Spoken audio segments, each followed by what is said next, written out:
Keep that hold on the way, ma'am. Okay. Stay on the line. Do you know where he's at? I'm sorry? Do you know where he's at? Okay. He's right outside here. He's outside? Outside the hall. Outside of the hall or outside the hall? Okay. There are alarms you can come out there and smoke, but that's not what coming into the pool. Okay. I can't have this over here. I don't know what's happening in the rest of it. There's also that smoking room. I don't know. I'm sure someone has to call me. I don't know what's happening. We've got a lot of people on. Okay. I just want you to stay in the line with me. We need to know what's going on. Okay. Okay. I am on the floor. Okay. You got the kid there. And I thought, I just do this one way. On the floor. Is there when you come off the doors? Don't put me in my room. Okay. The guy is right outside the library door. Okay. I don't think I'm going to go out there. Okay. You're calling my house. I'm not pretty sure. Okay. You got it. Okay. I'm going to go to the door and shut down the door. Okay. I've got to get down the door. I got all the kids in my room. We have paramedics, we have fire, and we have police on route. Okay, sir? Okay. Okay.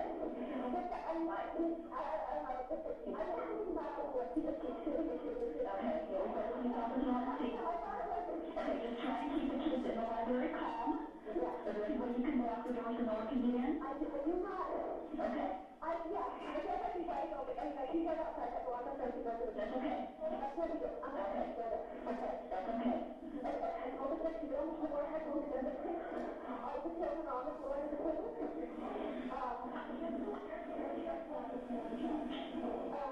Yeah, they're all in the table. Okay. And as long as you just try to no one say a word. Okay. As long as you keep everyone there as calm as you can. How's everything going out there? Yeah, we've got alarms going off now as well. Yeah, that's fine. This room is filled with smoke. Okay. Okay. Keep everyone low to the floor. Yeah. Everyone stay on the floor. Stay on the floor. Stay on the floor. Stay on the table.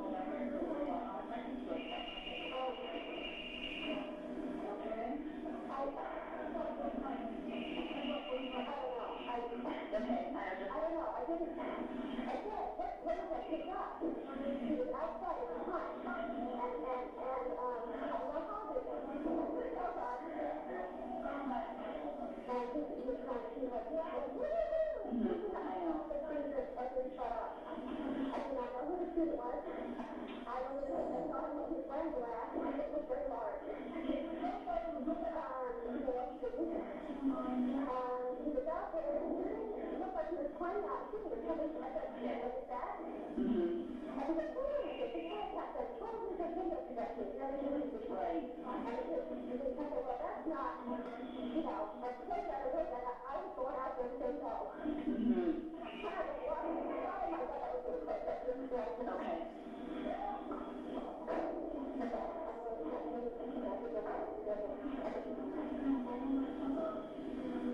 What's your name, ma'am?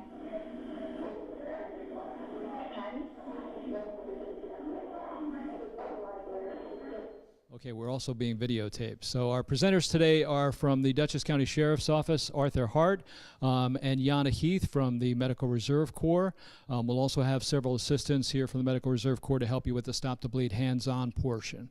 The presentation is brought to you by the Dutchess County Sheriff's Office, the Department of Behavioral and Community Health, the Department of Emergency Response, and also the Office of Risk Management of Dutchess County. I want to introduce your supervisor, Dick Thurston, who's going to say a few words as well. Good morning, everyone. Thank you for coming out this morning for this important event. And as Joe said, we are videotaping it, so it will be on our channel 22 and 35, but this is extremely important, especially for Town Hall.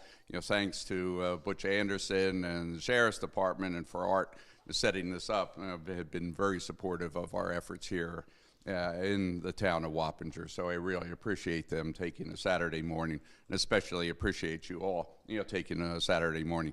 When this program's done and during the coming weeks, one of the things that I also want to make sure we do, and I think Deputy Hart will talk a little bit more about it, is we want to create a safety committee that will be responsible for events like this or other events.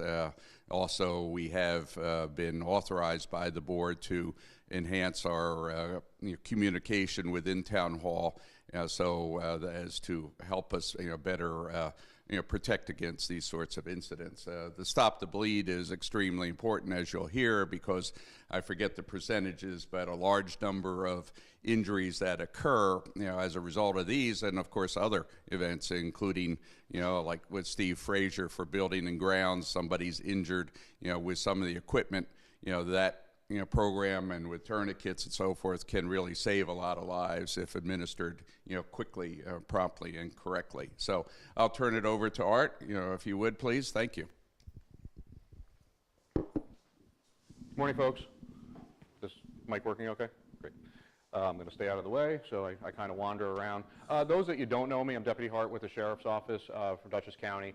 I've been employed at the Sheriff's Office for just finishing up my 21st year now. I'm an active shooter instructor for the civilian end of it, which is covering this particular program. I'm also an active shooter instructor for the police end. So as we're responding to the active shooter incidents, we have specific protocols that we'll follow, and we're gonna talk about that a little bit. I'm also attached to our emergency services unit. A lot of the technical specialties that happen with the Sheriff's Office. Combining with this is the emergency services team or SWAT team. I'm an entry personnel, and I'm also a sniper. So we've been doing this active shooter program for the law enforcement end of it since Columbine, from the video that you started. That's what changed everything in the law enforcement field. As this all unfolded and we started to get a little awareness, I'm assigned to Market Street, 60 Market Street, the Community and Family Service Building, and we started doing awareness for the employees there. The administration came to me and said, can we do an active shooter awareness? So we put something together, which is the video Run, Hide, Fight that we're going to watch here in a little bit, and then we're going to talk about that. And we started to give them a little bit of awareness, and we realized that we kind of needed to go a little bit more. We started with another program, and we did then we added the Stop the Bleed program. Since then, I've gone to the Civilian Response to Active Shooter Instructor School that was hosted in Orange County. That was a 4-hour block that gave us a ton of information. We were right there. We had the national standard already. That's the national standard. Civilian Response to Active Shooter is Stop the Bleed and some form of Run, Hide, Fight or Avoid, Deny, Defend. And we're going to talk about each individual sections, and I'm going to kind of tailor it to your facility. When we started with the county, it's a lot of work environment, cubicles, office space, so it's kind of generic. When we do individual facilities, I try to tailor it to your facility. We put this out to all of the county employees last 2 weeks ago. We just finished up with the highway guys. We did their morning session and afternoon session. We did like 90 people, and that's almost all of the county employees are done now. That's I think around 1,500 or so. So we've been doing these classes over and over and over again. So as you'll see, it'll be kind of nice, and it'll really flow very well, and you're going to get a lot of information out of it. And I'm going to give you a little bit more than what the district county employees got. You're here because you want to be here. The county employees are there because they have to be there. So they're not overly interested, but the information that we're giving out to them and to you, it can be useful. It's going to be useful, and not just for active shooter, in case of any mass casualty or just you're involved in a car crash. So all of the stuff that we're going to show you is definitely something that you really want to start thinking about and paying attention. As we'll talk about it, active shooters happen every single day. Last year there was 304. All right, that's almost every day. You don't hear about them every single day. So what we need to do is an awareness. Active shooters, they don't wake up and go, I'm going to be an active shooter today. They plan it. Columbine was in planning for over a year. Well planned out, well thought out. They had a really good plan. Mines are going the wrong direction, but well planned out. So we have to do something better. We have to give you an awareness, and if things change, we'll certainly bring that back. But right now, since from Columbine, really nothing has changed. We've adapted a change in policy of what the police do, and we're trying to get it out to the civilians now. So we'll watch the video, Run, Hide, Fight. There's 2 segments. It's available on YouTube. You can watch this segment. There's another segment that's more for younger children, school environments, a little less graphic. This isn't extremely graphic. You're not going to see blood or anything, so you don't have to worry about that. We'll watch this. There's 4 segments. I'm going to talk to you about each individual segment, and then I'll answer any questions that you have at the end.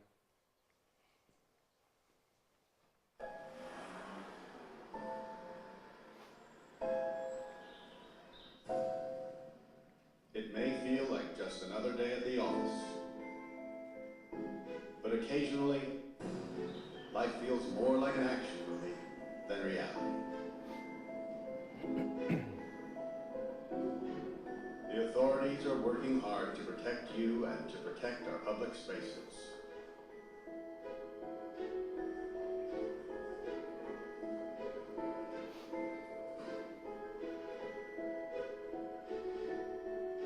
But sometimes bad people do bad things. Their motivations are different. The warning signs may vary, but the devastating effects are the same. And unfortunately, you need to be prepared for the worst.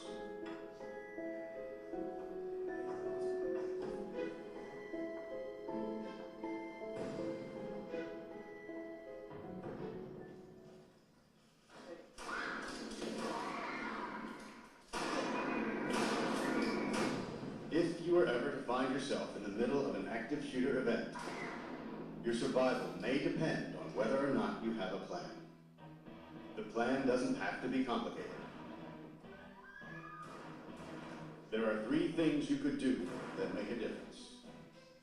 Run, hide, fight. First and foremost, if you can get out, do. Always try and escape or evacuate, even when others insist on staying. Encourage others to leave with you, but don't let them slow you down with indecision. Remember what's important, you, not your stuff. Leave your belongings behind and try to find a way to get out safely. Trying to get yourself out of harm's way needs to be your #1 priority. Once you are out of the line of fire, try to prevent others from walking into the danger zone and call 911.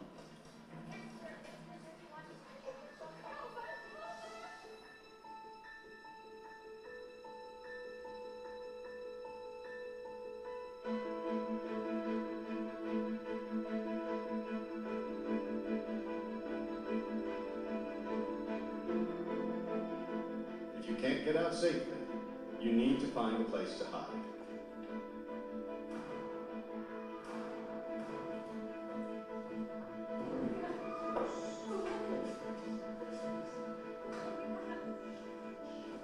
Act quickly and quietly. Try to secure your hiding place the best you can.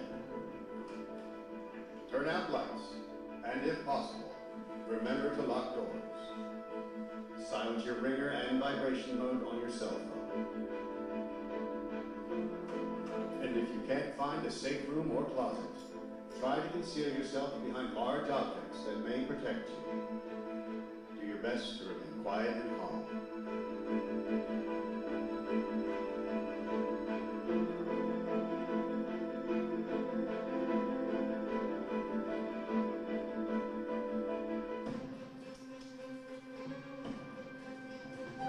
As a last resort, if your life is at risk, whether you are alone or working together as a group, fight. Act with aggression. Improvise weapons. Disarm. And commit to taking the shooter down, no matter what.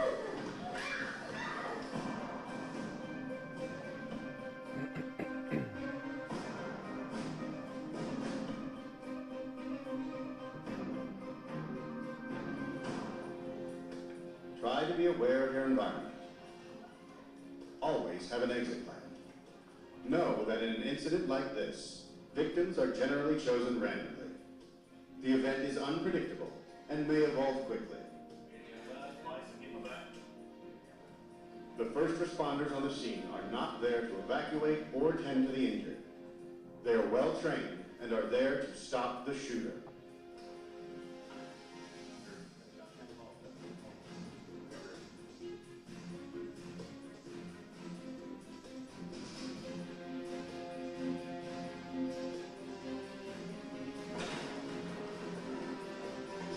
Your actions can make a difference for your safety and survival. Be aware and be prepared. And if you find yourself facing an active shooter, there are 3 key things you need to remember to survive. Run, hide, fight.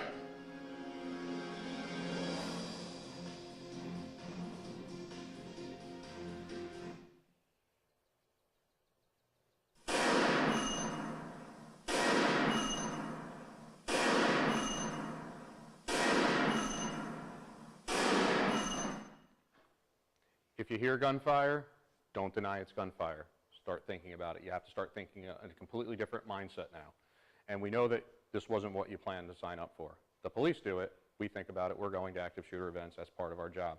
Now, as you as civilian employees, county employees, Wappinger town employees, you have to start thinking about what happens in the event of a mass casualty active shooter. What do I have to do? And you need to have a plan, and that's what we're going to do. We're going to give you a better plan. We're going to give you something better to think about. And not only for while you're at work, it's also your personal life. If you're out at the movies and you're out at Applebee's eating someplace, you know, some restaurant, think about what you can do. We'd like to get you out of the building. We'd like you to evacuate if possible. It's not as simple as a fire drill. We can't tell you you have to get up, go out the emergency exit, and go wait in the parking lot and get you to one particular location and wait. Now it's up to you to determine where you can go and what's your safe location to be at. You need to start thinking about your primary exits, your secondary exits, your third exit if it's blocked. I understand that the facilities weren't set up to get you an evacuation point every place that you're going to be. So it's things to start thinking about as far as the building. If we can add something, we can add doors. This particular room here, did anybody that, obviously most of you work in this facility, you're aware that the emergency exit is here, but did the people that don't work in this building, did you come in, did you sit down, and did you actually say, if there's an emergency in this building, I'm going to exit through that door? Or did you not even think about it? So it's something to start being a little bit more aware, all right? Have a plan, start thinking what's going to happen. In the event that there would be a fire drill, we would get up, we'd probably exit through that door, we'd go out to the parking lot, follow your procedure, and go out there. In the event that there's an active shooter event, maybe the active shooter event is actually out there on that side of the building, so we have to exit here. Right? It's been years since I've been here. I kind of walked through the building a little bit just to get a little bit more of awareness, so, you know, because I didn't remember everything from being down here. I worked here about 19 years ago for like 2 weeks. I was in here in court a couple times. So it's been a long time, but I remember the basic layout of the building. So have to start thinking about where I can get in, where I can get out, and evacuate. So we have this little common sense clause. Think about where you are, where you can go, where you can exit. So in the larger areas and facilities, like for our county employees, sometimes we have those people that come in through the same door, they go up through the same set of stairwell, they go out, they sit in their cubicle, they sit in their office space, they eat lunch there, they go out, they go to the bathroom once or twice a day, they go back and they leave and they go back out and they go back down and they leave and they get in their car and they drive out. They need to start thinking about when they go to different facilities and come into different locations. What are my exit points? And that's what's going to make you a little safer, get you out of the building. It's less for the police to deal with, and it's less mass casualty. Active shooters are looking for fast, quick mass casualty. So in an environment like this, multiple people, 40-ish people in this room, that's what they're looking for. All right? They're not looking for individuals, 1 or 2 people. Those active shooters do occur, but very, very rare, and you don't hear about them very often. Like I said, 304 active shooters last year, 1 or 2 people injured. They don't really make the news. They're looking for mass casualty. Las Vegas, tons of people injured, lots of people killed. That's what they're thinking about. So that's their plan, mass casualty quickly. So if we can evacuate from the building, we're going to eliminate a lot of the mass casualty.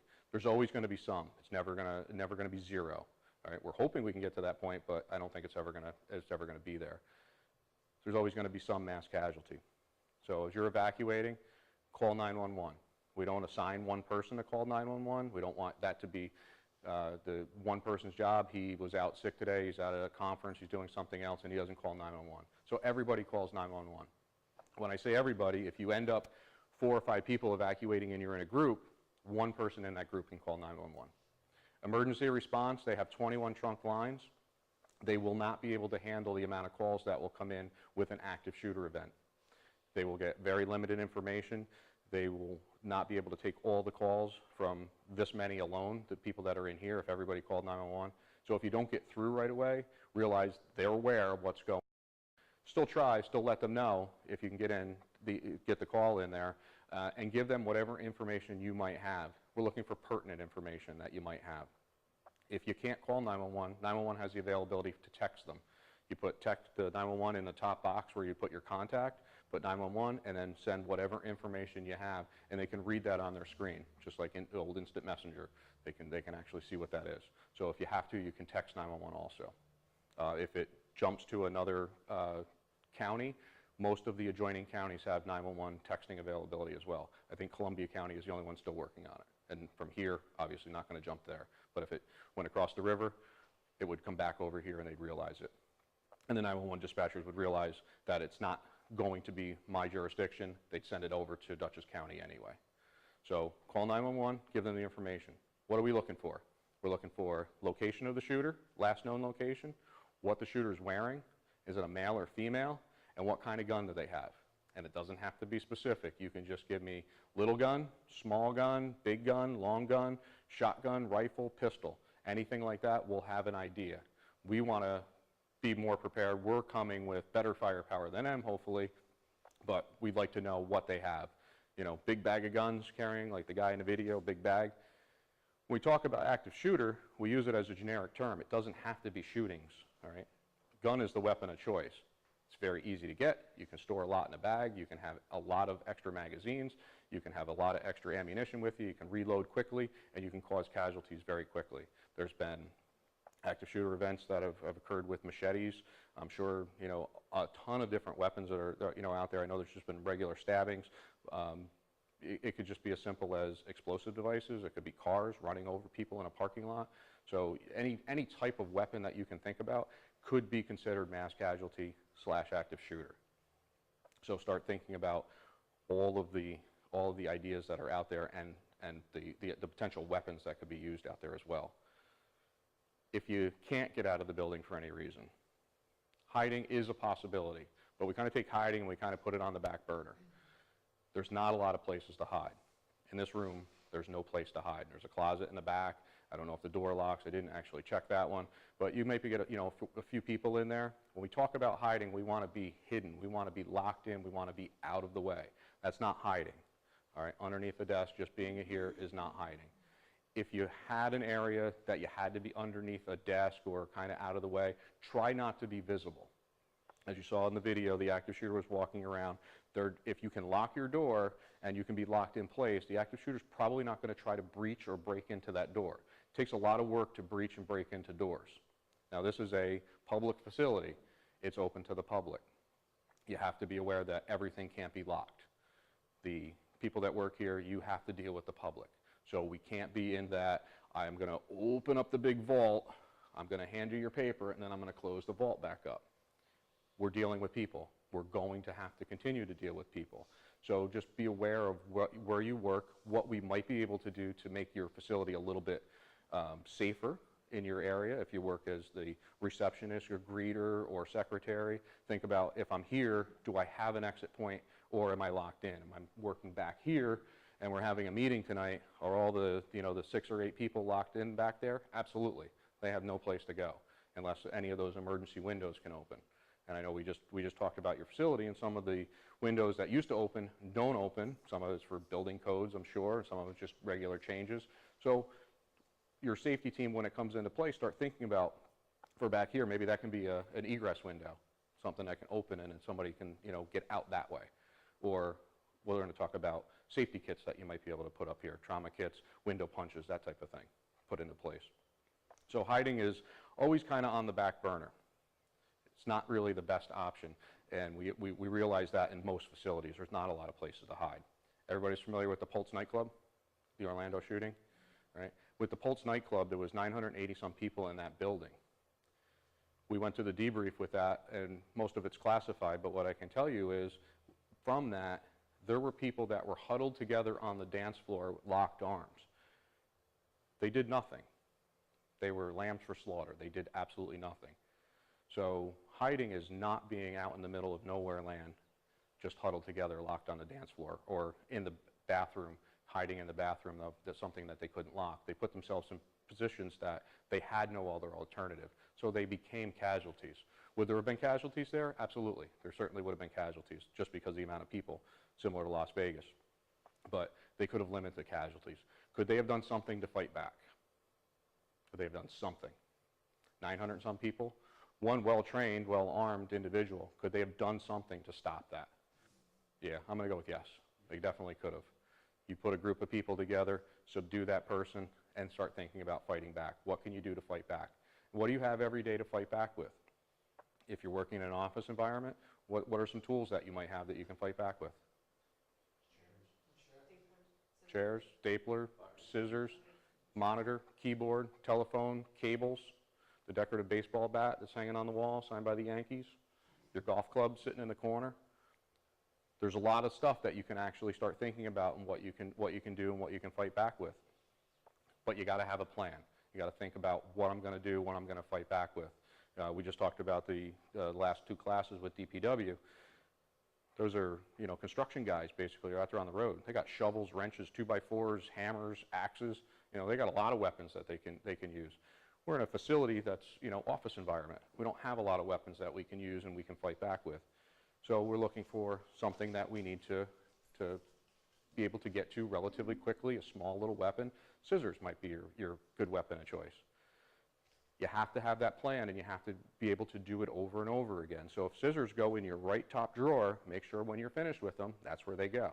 As the police, we do things over and over and over again. We call it muscle memory. We go out, we train, we do things over, so I don't have to think about what my next course of action is going to be. When something happens, I just do the next course, the next step, the next step, and the next step. So I don't have to think about it. So you have to kind of put yourself in that mindset of, this is going to be my weapon of choice. I'm going to open up the drawer, I'm going to take my scissors back, and if the active shooter comes to me, I'm going to fight back. I'm going to win. I'm not going to lose, I'm going to win. We understand that you didn't sign up for it. It wasn't the plan. Wasn't when I got hired here. I'm not going to fight back at an active shooter. I never even thought of an active shooter event's going to occur in the town of Wappinger. All right, this isn't the town or the county of it doesn't happen here. All right, it's happened. It's happened across the river.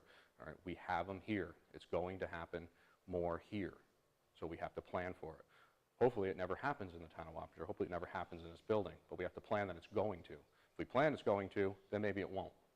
So we always have to think about the idea. So that's going to be my plan. We're not asking you to go track down the active shooter. We're only talking about if the active shooter comes right to you, comes into this particular room. Now you're going to fight back. You're going to save your own life. We don't want you to run down the hallway with your scissors and, chasing the active shooter down the hall. That's not what we're looking for. That's what we're going to be doing as the police when we respond. As the police are responding, you may still be in the building. The best thing for you to do for us is hands up. If you're still evacuating possibly, you are fortunate enough, but don't get the false sense of security to be next to the state police barracks in Wappinger. They're not always there. They're out on the road. So if you're thinking about, well, if something happens, 1, 2, 3, 8 guys from the state police will be right here right away. It's not going to be the case. The police are responding, everybody's coming. You will get Wappinger, you will get East Fishkill, you will get the sheriff's office, you will get the state police. I always put it in terms of, you'll get a Texas Ranger that went up to Maine to pick up a warrant, and he's on his way back to Texas. He hears this on a scanner. He's going to be here. Everybody comes here to an active shooter event. It was about 6 or 7 years ago, we had a shooting at our office. If you didn't hear about it, if you had heard about it, it was someone upstairs got one of the guns. It was a shooting. He became an armed barricade subject upstairs. I, lucky, apparently, working the desk that day. Call came in, active shooter, 2nd floor, juvenile. I responded up to the 2nd floor. I was there in less than 30 seconds.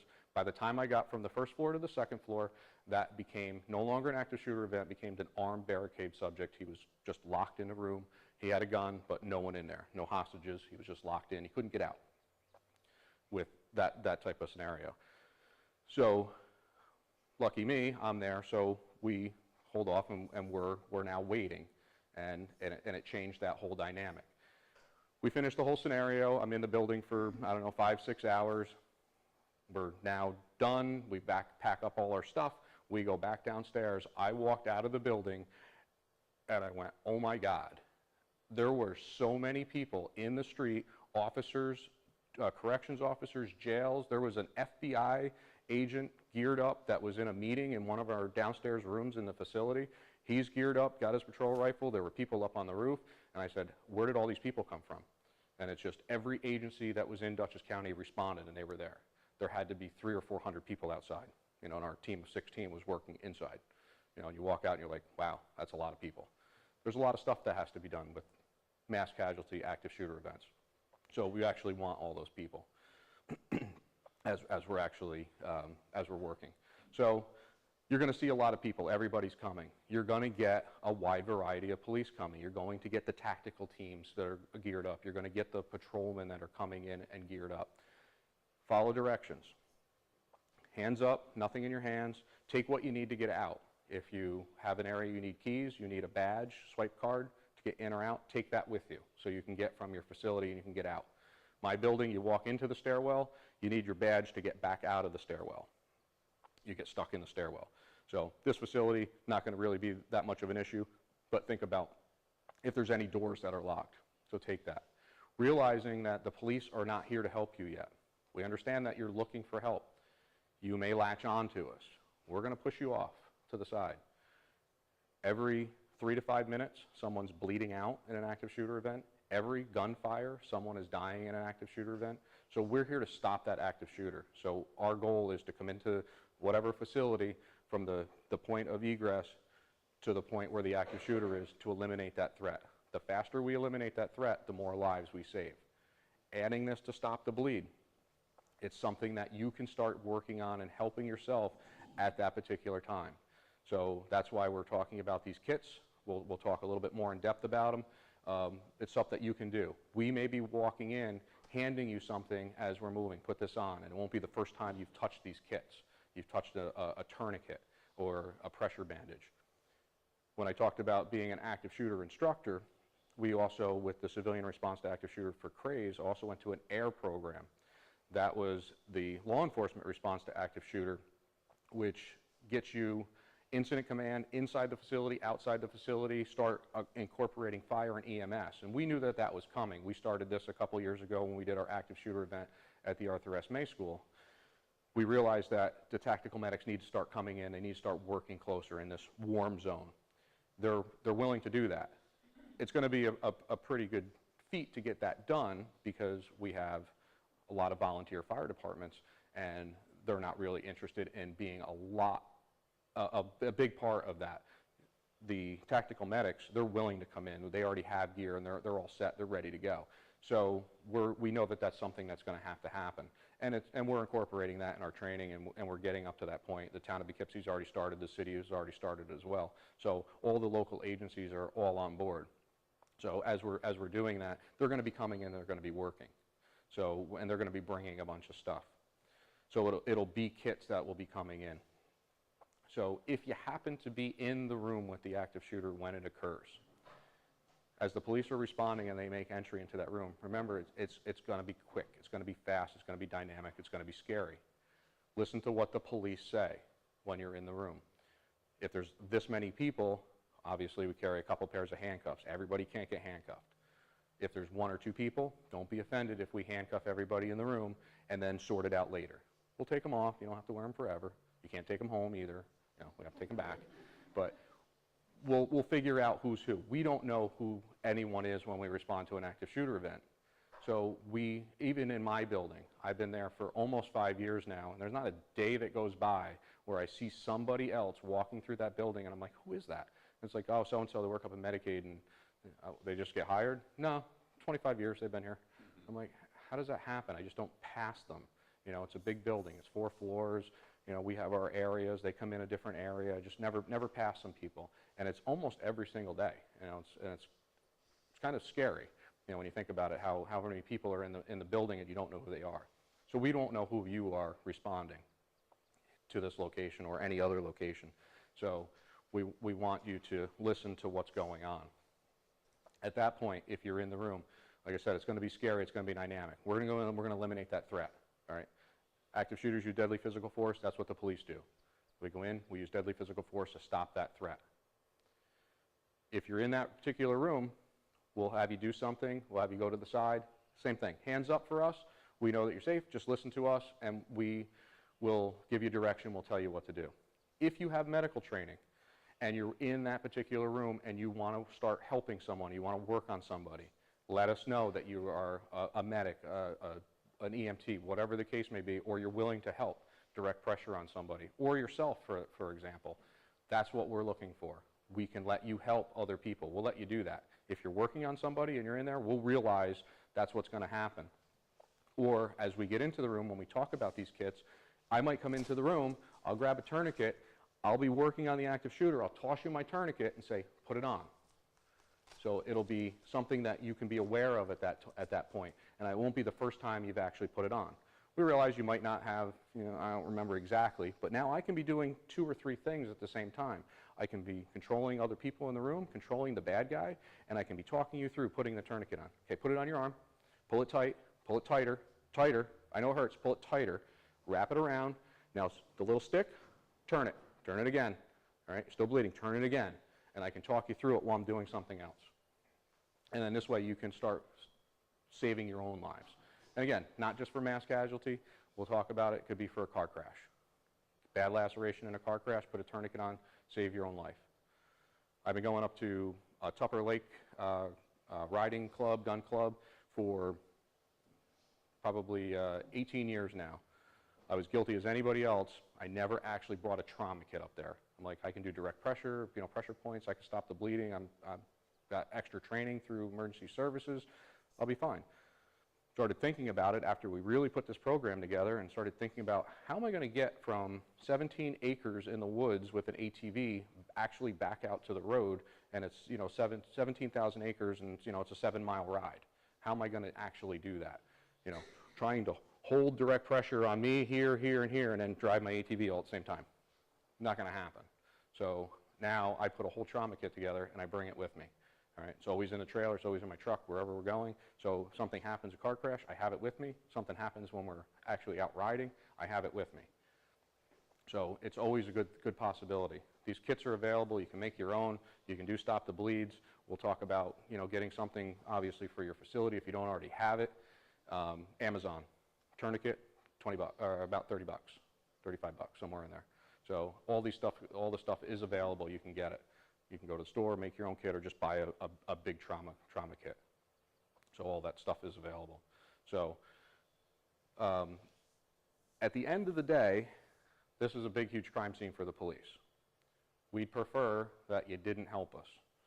If you happen to be in that room where the active shooter went down, all right, or you subdued him, whatever the case may be, he shot himself, whatever the end result is, what we don't want you to do is pick up the gun. All right. If for some reason you have to move it, fine, slide it to the side, put something on it, but what's Murphy's Law? Gunfire comes in, the active shooter shoots himself, and you're like, oh, I got to grab that gun.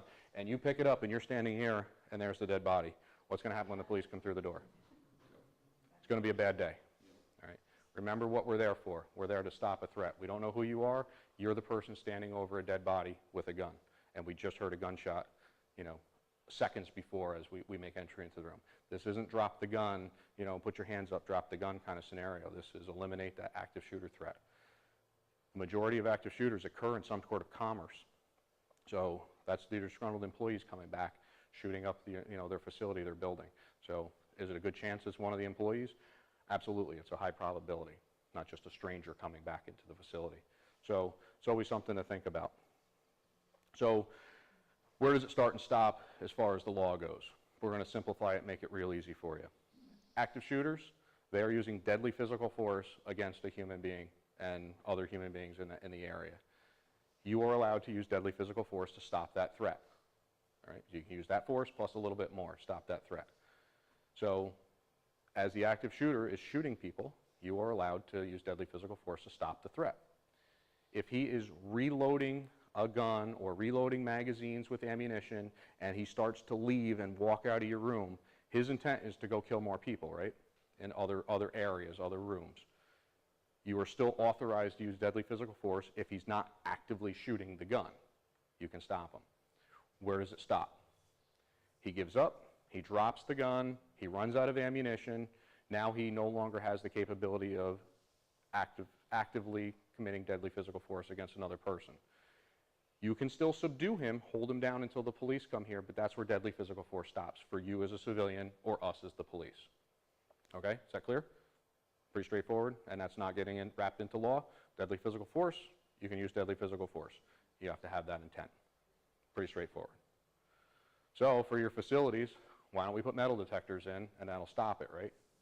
Every facility in Dutchess County should have metal detectors, no active shooters in any county facility, any big commerce, any building. Will that stop it? No? Will it even stop the active shooter, slow him down a little bit?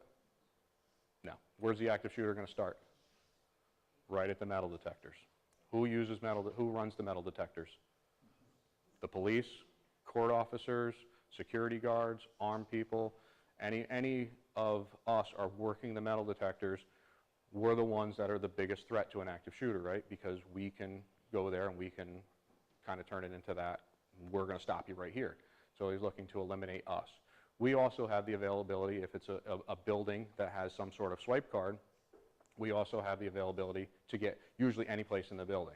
My swipe card, which is in my truck, lets me get anywhere in the county facility in Dutchess County. So I can go from building to building to building on Market Street and have the ability to get there. Janitor, same thing. They have all the keys, they have swipe cards, they can get every place. That's the biggest threat. Eliminate the active shooter threats. All the metal detectors do is keep the honest people honest. The people that have little pocket knives, you know, in my case at 60 Market, you know, all the people bringing in drugs and, you know, stuff they're not supposed to have, that's the honest people staying honest. So that's not going to be the save-all. Metal detectors are an expensive piece of equipment to buy, and they don't just take 1 or 2 people to operate them. You know, if you're running a whole building facility, you need a whole crew of people. If you've ever gone into any of the courts and you look at the court officers in there, there's 2 or 3 people at each metal detector. There's a bunch of people that are there also to fill in for vacation time, sick time, personal time, comp time, you know, lunchtime, just have to go, you know, for a bathroom break. There's males, there's females, there's private screening rooms. There's a lot of stuff that has to happen with those. So it's not the end all. Is it great for specifics? Yeah, absolutely. So if you're going to have something set up outside your courtroom, absolutely. Anybody coming in here, you know that they don't have anything they're not supposed to have. They go through screening. They don't have pocket knives. They certainly don't have guns coming into the room. And it's a good thought process. It's just, it's a costly product. So there's other ways that we can secure your building, make it a little bit safer, and not have to go to that point. If you've ever been to the DMV building, there's a door right in the middle of the lobby, the door to nowhere. It's kind of a funny thing right there. That's what it was set up for the metal detectors to be there. And they realized it just wasn't feasible. It's just not going to work. All right? It's too costly. You know, there's 4 of us working Market Street. We'd have to have 15 working Market Street. We put 15 people on a tour on the road, you know, working the entire county. So 15 more people working Market Street. That's a lot of people. So understanding, most facilities, no guns. If you carry a pistol, we understand that most facilities, every time I go to an outside agency to talk to them, I ask, what's your policy? Are you allowed to carry guns, knives, weapons of any sort in your facility? Almost all are 0. We talked about it, obviously, town of Wappinger, 0, no guns. The police are expecting that when they respond. We're coming here, we're expecting the only people that are armed are the off-duty police officers that responded and the active shooter. So we're expecting that when we go to any of these facilities around the area. So it could be a bad day for you if you're doing that. You carry your gun for the day. Oh, you know, just I'm going to the range after here. I just carried it. I want to leave my car. I carried it.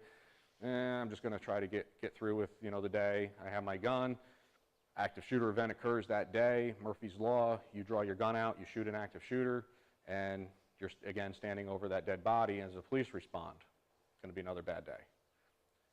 But I'm never going to be the one up here to tell you that if you have a valid pistol permit and you're out someplace else and you're doing whatever it is you're doing, you're at the movies and doing whatever, and there's an active shooter event or some you know, danger that you have to do something at that particular moment to save your lives or the loved ones with you, do what you have to do. Absolutely. You need to win. But what I'll leave you with is some ideas and some questions that have come up over the last, you know, hundreds or so classes that we've done with this. We were at emergency response, and there was a gentleman about midway up on the left-hand side and said, yeah, I carry a gun, and you know, we started talking about it, and I gave him some ideas and some thought process, and he's like, yeah, I carry my gun, and you know, I'm just gonna get it done. Okay. I'm like, I don't know what that means. I'm just gonna get it done. There was a gentleman all the way up in the far left corner, and then all the way down in the right corner, he said, yeah, if I carry a gun and there was an active shooter and it was way over there, and I fired a few rounds off, and I was trying to eliminate the active shooter event, but I hit some innocent civilians in the way, am I going to be held criminally liable for that? Oh yes, absolutely, just as the police would be. All right, Good Samaritan Act does not cover you popping rounds off in the middle of nowhere land.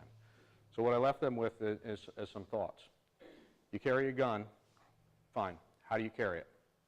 What kind of holster do you carry it in? Do you leave it in a bag? Do you put it on a holster? Do you carry it on something that you can draw, put back in?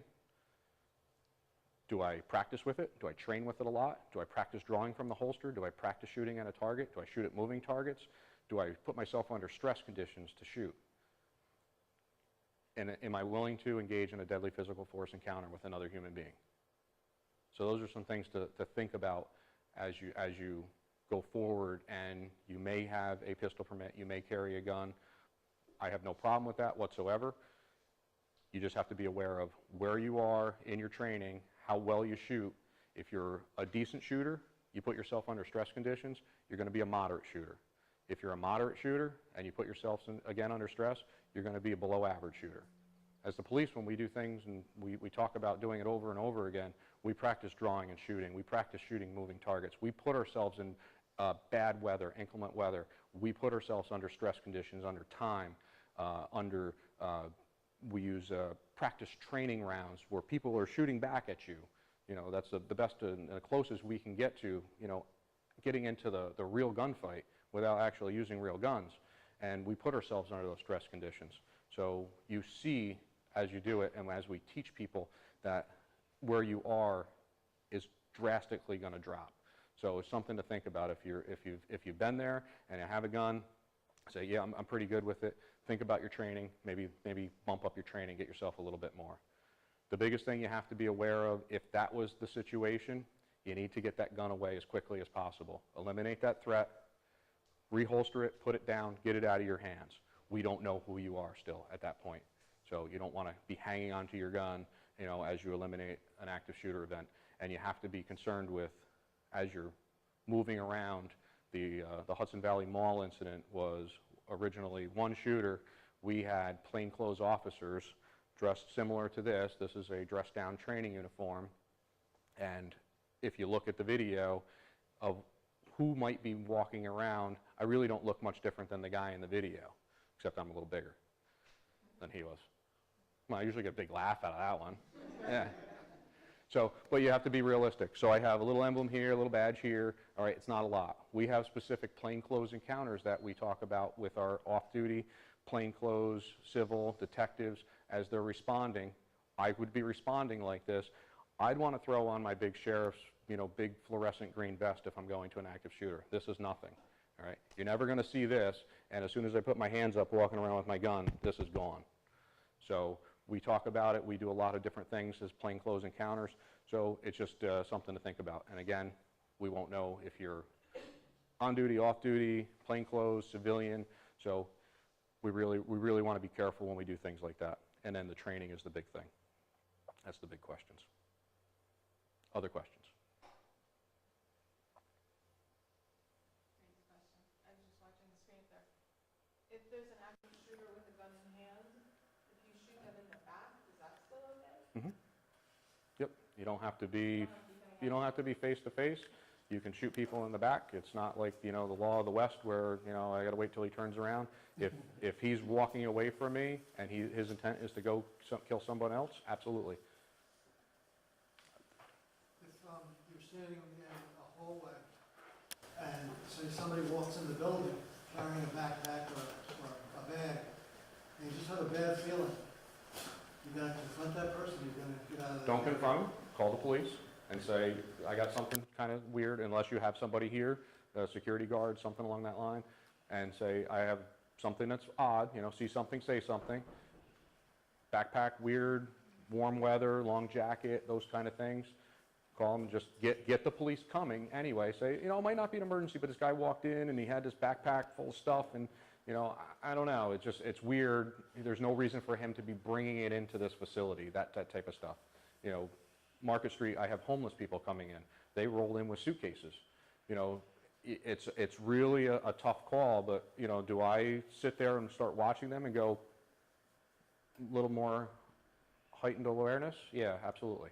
You know, is it their stuff? Yeah, you realize that, you know, after a couple minutes they open it up and they take out, you know, food and, you know, other clothes to put on, and you realize that that's their stuff. But, you know, people that carry different things, we got a guy that works on, you know, some of the equipment in there, and he carries this weird big briefcase, those old big things, you know, and I've seen him a few times coming in, and I'm like, who is that? I have to find out who that is. You know, he just wanders in, his badge opens the door, so you'd think he has access, but, you know, I found out who he was because it was just a weird situation, and I wasn't extremely comfortable with this guy just badging in and walking upstairs and then leaving and doing something. So I found out he was one of the repair guys. We just give him access. So yeah, absolutely. See something, say something. Any other questions? Sure. I know we've been doing this a lot. We cover a lot of the stuff, so the questions have dwindled down. If there's any other questions for me, you have my email. You can pass it along, send it out to me. I'm assigned Market Street 9 to 5 unless I'm out for training, and that's Monday through Friday. My extension is 486-3289 down there. You're welcome to give me a call. I'll answer any questions you might have, or if I don't know it, I'll just make it up and you won't know the difference.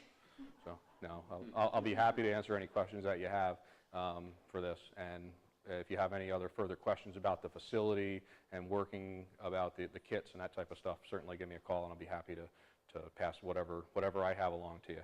Like I said, this is a 4-hour block. You know, we cut it down to an hour. So there's a lot of information that's out there. All right. So if no other questions for me, I'm going to turn it over for the Stop the Bleed program. And then at the end, I encourage everybody to stay. I know it's Saturday. Everybody wants to go do something. I have to go split wood myself. But I'd like you to stay, put the tourniquets on, check the pressure bandages, so it's not the first time you've touched it. At least you've seen a tourniquet, you put it on, and you understand the basic concept and working concept of it. Like I said, the police are coming with stuff. We're bringing EMS, and the county facilities just put Stop the Bleed trauma kits next to the AEDs. There's 6 in a box. So if something happens, we're going to start grabbing that box and throw it out there. So all these facilities it's a really good training to know. All right, thank you. Thank you. Thank you.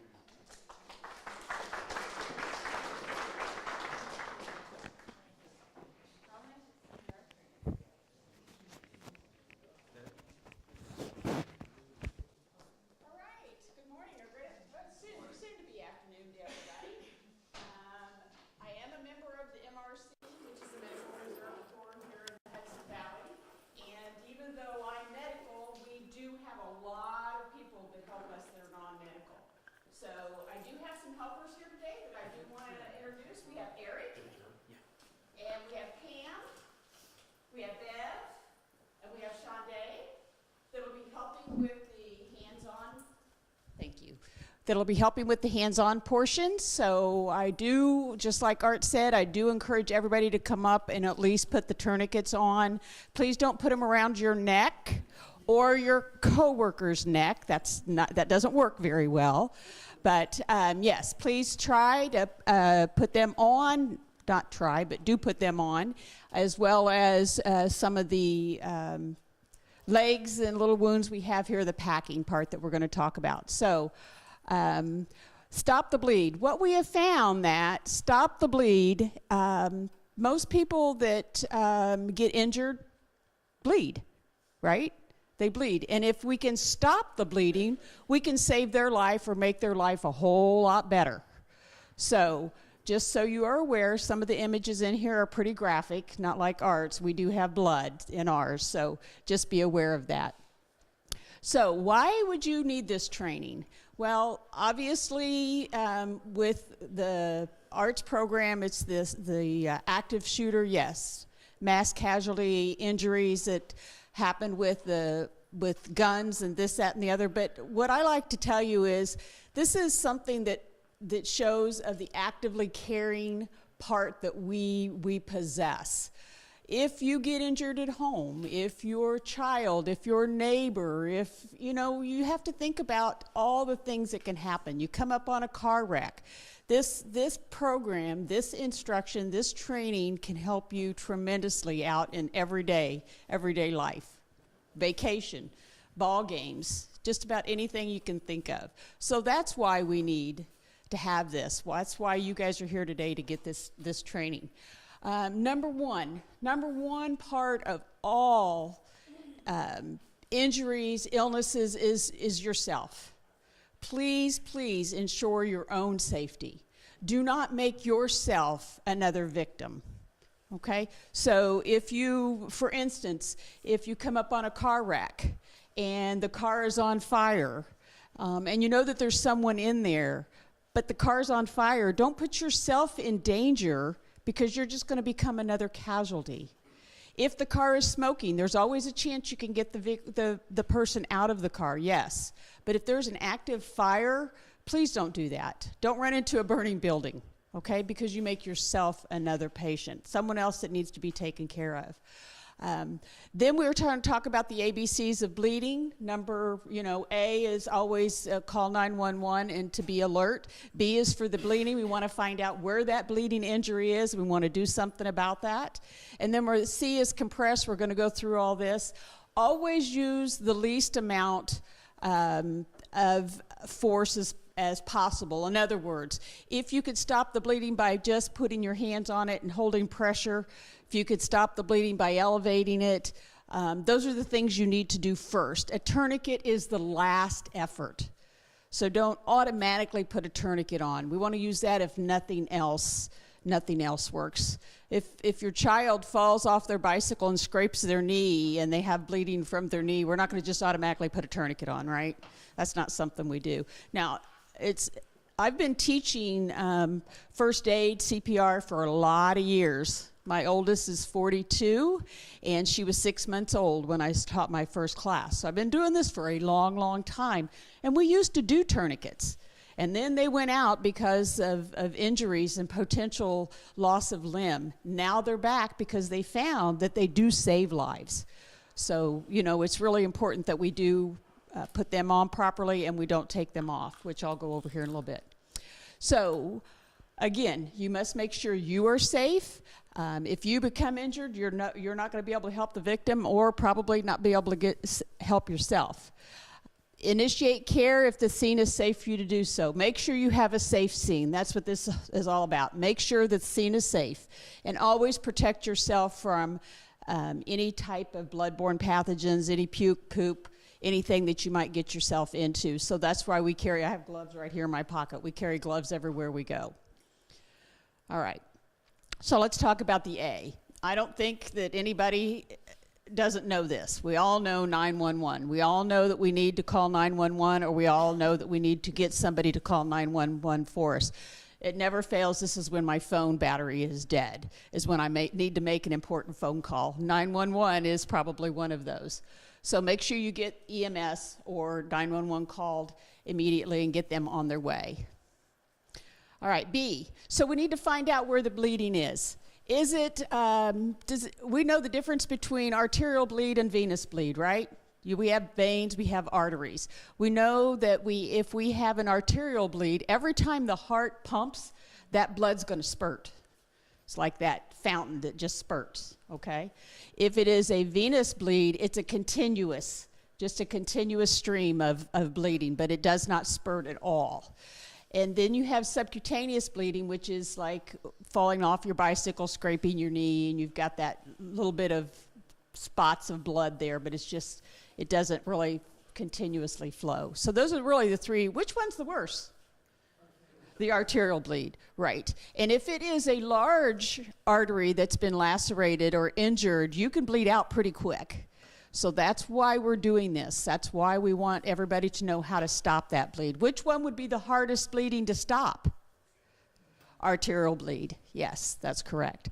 Okay, so if it's spurting out of the wound, again, that is arterial bleed. If it won't stop, if your clothing is soaked, where the bandage is, always look for the area that is bleeding. Now, oops. So here you go. This is the difference between, there's an arterial bleed, and then you can have the bleeding soak on the, where you have the sheets of the clothing and it's just totally soaked with blood. Wounds you can lead from, wounds that can lead to death from bleeding are anywhere. There's a major artery that goes over, it's close to the surface of the skin, it goes over a bone. That's where the arteries are. Most frequently, they can be prevented. And the way you want to do this, the way you want to stop bleeding, of course, number one is direct pressure. Always try to use a gloved hand. Direct pressure. What is direct pressure? Who can hold your arm up and show me what direct pressure is? Okay, raise your arm. There you go. That's exactly right over the wound. You're going to put direct pressure. Now, it's always good if you grab something clean or sterile to put over the top of that. We also have things called quick clot that'll stop the bleeding pretty quick. So you guys can look at those when you come up. I keep that in our first aid kit at work so that it's there and readily available. So you have other areas that can cause lots of bleeding, the neck, the shoulder, the groin, because you have major arteries there. Again, these are those spots where you use direct pressure. Now, if you have a wound on the neck, don't come up and put your hands around someone's neck and cause direct pressure, right? That might cause more problems. So just realize that. Again, we don't put the tourniquets around the neck, but use direct pressure and pack the wound. Pack the wound with a nice sterile type of a gauze or your wound packing, and you're going to unroll it and you're just going to stick it right down into the wound.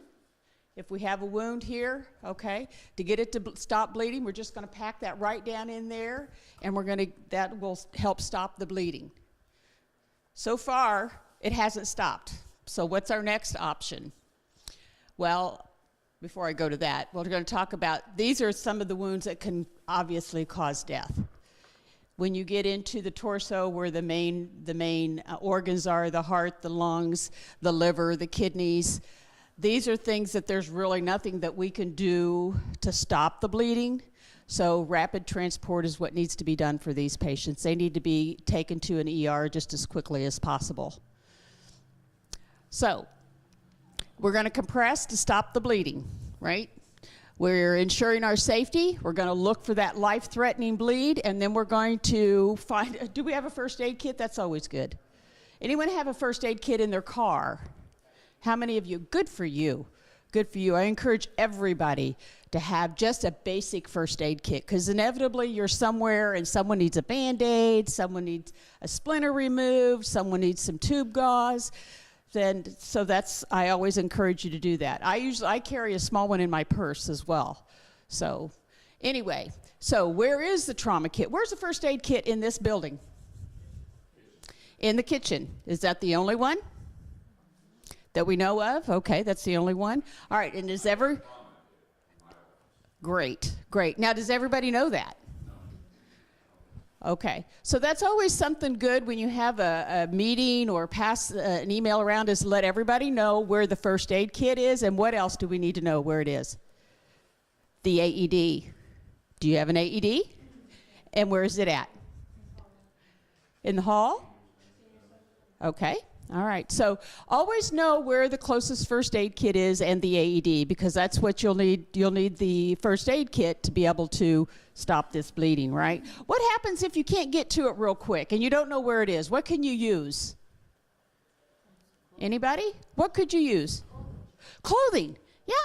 Yeah. I wouldn't encourage you to pull your clothes off to stop the bleed, but if there happens to be a sweatshirt or a towel or something laying around, or the person, whoever's injured, you can use theirs. You know, pull their shirt up and put it around their arm. Whatever you can to stop that bleeding. Now, ideally, we want to have something nice and sterile. I've taught this class a lot of times at youth shelters and where there's a lot of kids, and I always tell the kids, especially if they're adolescents, there is something that they usually have that's very absorbent to blood that they can use. Do you know where I'm going with this, ladies? We know what it is. What is it? Sanitary pads. Sanitary pads. they're good, they're clean, and they're absorbent. So, you know, grab those and use those as a compress. It will help stop the bleeding. Okay, so we don't know where the first aid kit is. So again, anything you can get, is the cleaner the better, obviously, because we don't want to contaminate more than it is already contaminated. But whatever you have is what you want to use. All right, so we're going to use your hands, your fingers, 2 hands if you need to. We're going to hold nice, tight pressure for external bleeding. There's 2 kinds of bleeding, internal, external. Remember, internal, there's not a lot we can do about. We're taking care of what we can see. So bleeding control requires very firm, continuous, constant pressure. So once you start that, do not let up. You want to, once you get the bleeding to stop, you do not want to let up. You put the gauze around there, you put something on there. Has it stopped the bleeding? No, it's still bleeding through. Put more on top of that. Never pull off what you put on, because there could be a clot that started to form, and that's going to stop the bleeding.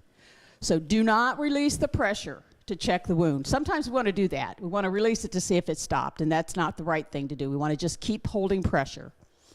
All right, shows you here some direct pressure. Use any clean cloth or, like I said, a shirt. If the wound is deep and large, that's where you're gonna stuff it. That's a good word, isn't it? You're gonna stuff it. You're gonna pack. You're gonna pack any type of a clean or gauze, preferably, into that wound to stop it. All right, again, continuous pressure. Hold it until EMS arrives to take over. So now we have the first aid kit. Where's the wound? Is it on the arm or leg? Is it in the neck? Is it the back? All right. Is a tourniquet available? Has anybody ever used a tourniquet? Okay, yeah. All right, so if we have a tourniquet, what do we know about tourniquets? Well, there's some things you need to know about these. These are trainers. These, when you get the real thing, they're usually not. They have different colors, and they're made of a little different material, but to signify that these are just trainers. Okay, some things you need to know about tourniquets. They need to be at least 1 inch wide, so that tells you you cannot use a cord, a lot of belts.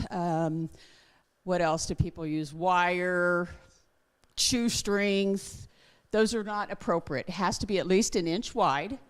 All right, and, sorry, I went backwards. And you want to make sure you put it about 2 inches above the wound. Once a tourniquet's put on, who takes it off?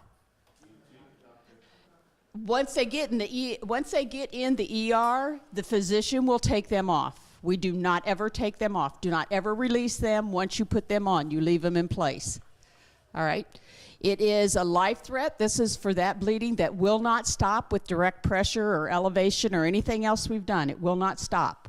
We're going to put the tourniquet on, again, 2 to 3 inches above the wound. Do not apply right over joints. Don't put it over the elbow or the knee. It has to be 2 to 3 inches above the wound. And you want to make sure that you don't put it over anything bulky. It really needs to be on the skin. Really needs to be on the skin, okay? So you're going to tighten the tourniquet until it stops. Now that we've started using tourniquets, there's lots and lots of them out there. I just bought 6 for the job site. I work at the job site down at Vassar Brothers. I don't know if any of you noticed that little building that's going up along 9. It's not very big. You may not see it. But I'm the job site nurse there. And so I bought tourniquets to get out in the field in the Stop the Bleed kits. And I think I paid, it was less than $20 for 2. So if you go on Amazon, you can get them pretty reasonable. So, you know, they've like everything else, they make better ones, they make different ones, but they work. The cat is the one that I usually use, the cat tourniquet, which came from the military, and it's a nice piece of equipment, and will do the job.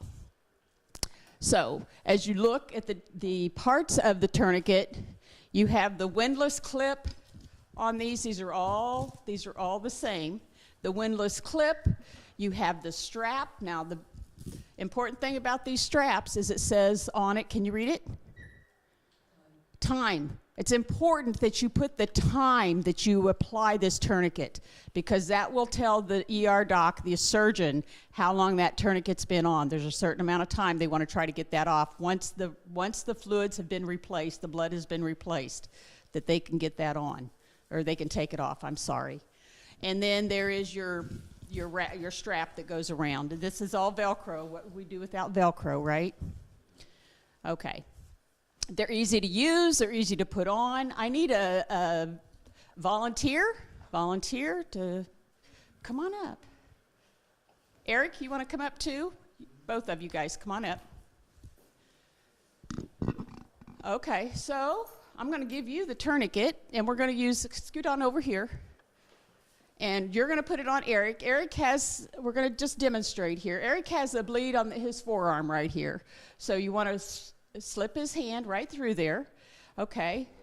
You need to put his wounds here, so you're going to put it right below his elbow. There you go.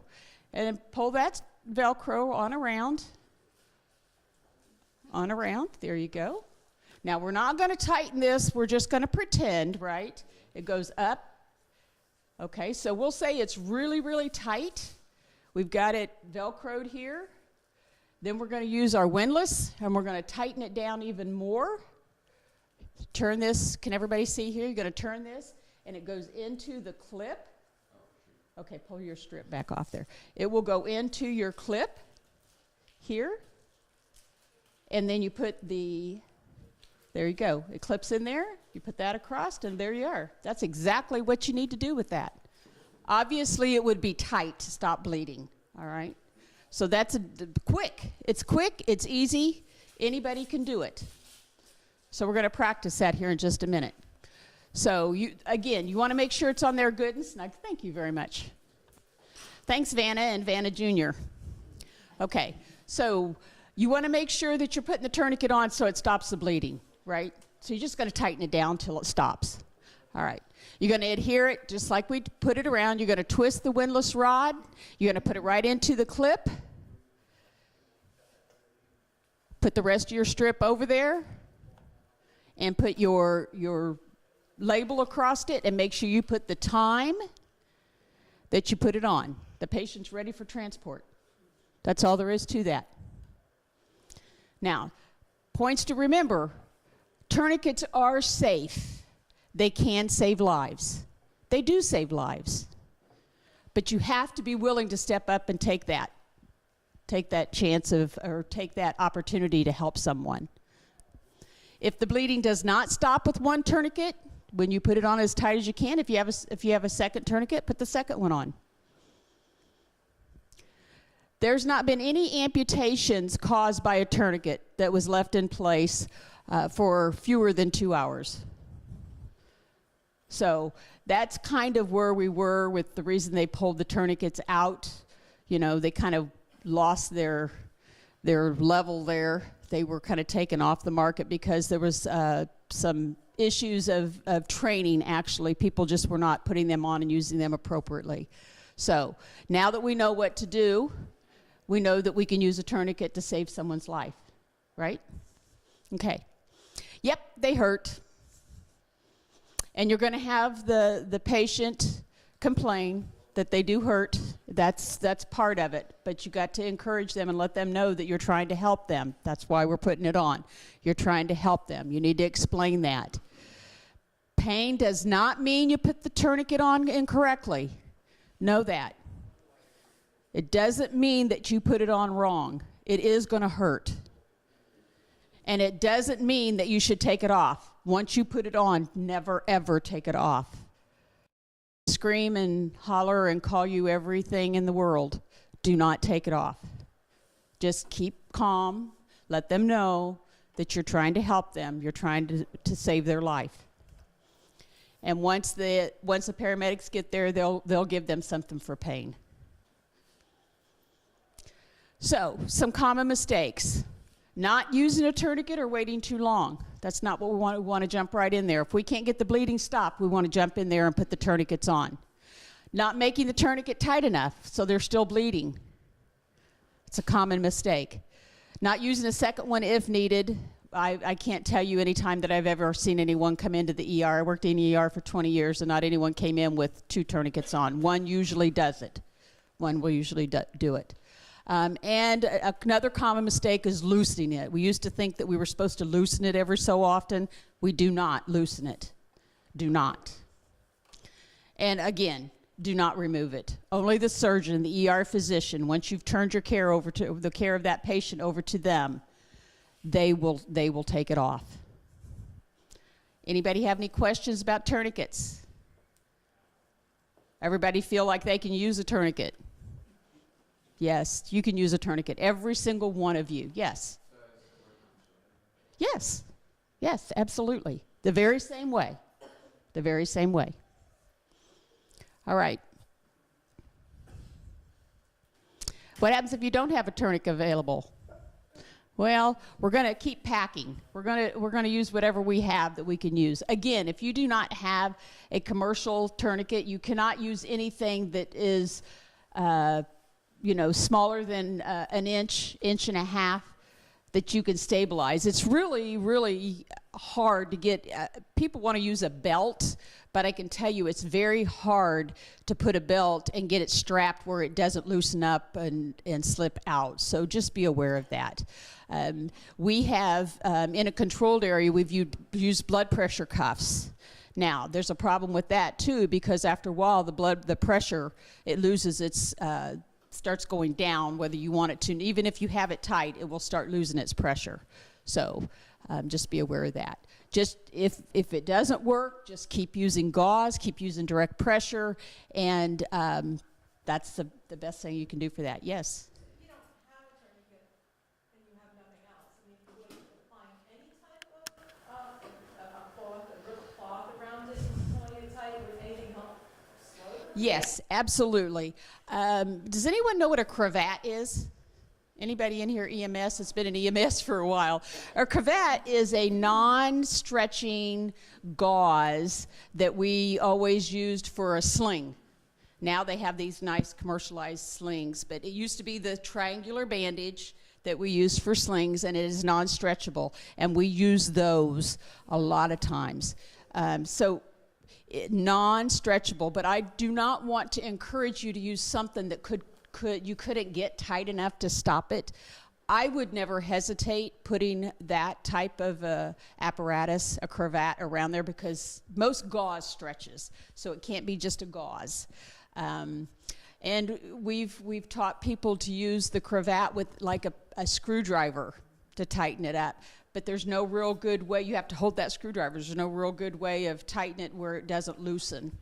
So just be aware of the principles behind a tourniquet. Okay. All right.